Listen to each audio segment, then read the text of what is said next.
Hey everybody, Ed Homewood, Old Guy Hi-Fi channel. I hope everyone's doing well today. Today should be an interesting, fun little product introduction. It's really not a full review. It is kind of a pre-review review. I hope that makes sense. Anyway, sit back, relax, and we'll get talking about this fascinating new product.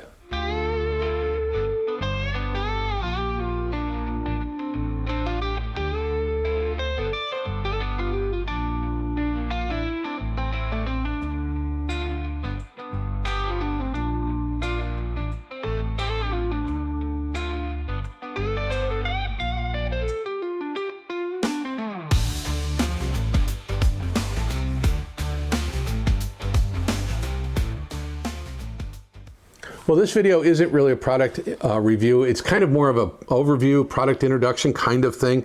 As you guys know, lately I've done some of the, kind of fun-fi category sort of little desktop amplifiers from a couple of, bigger manufacturers, in and around that $400 plus price range, little desktop kind of amplifiers. At least that's how I look at them.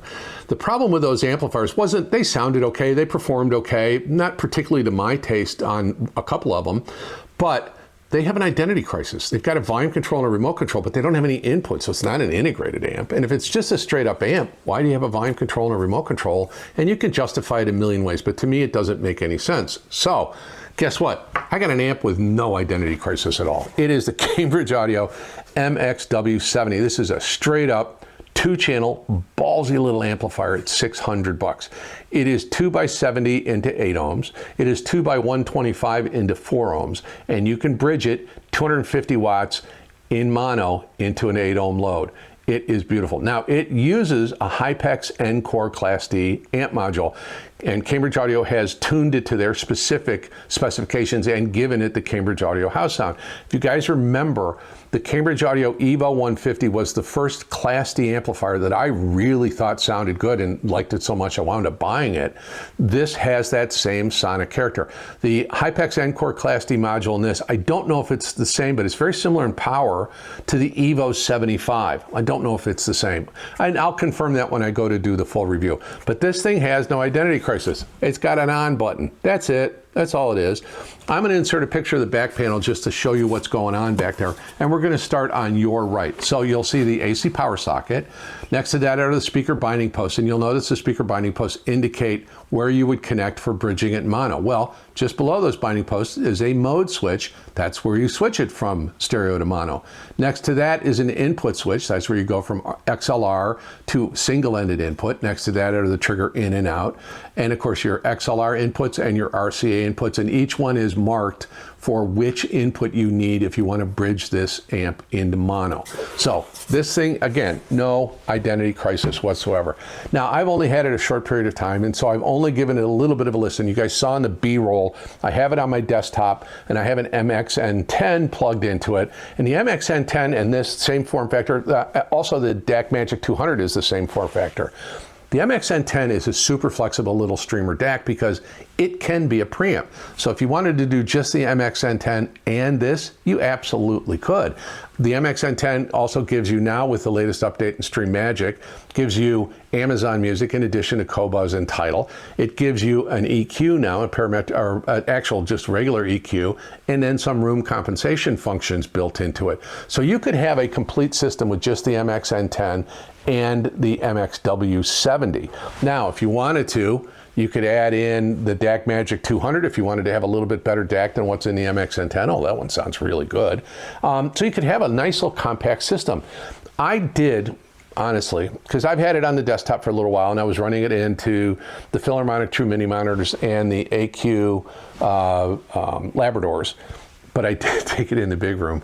I did hook it up to the big Wharfdales. No problem, drove it just fine. Secret, I also ran the Maggies off this.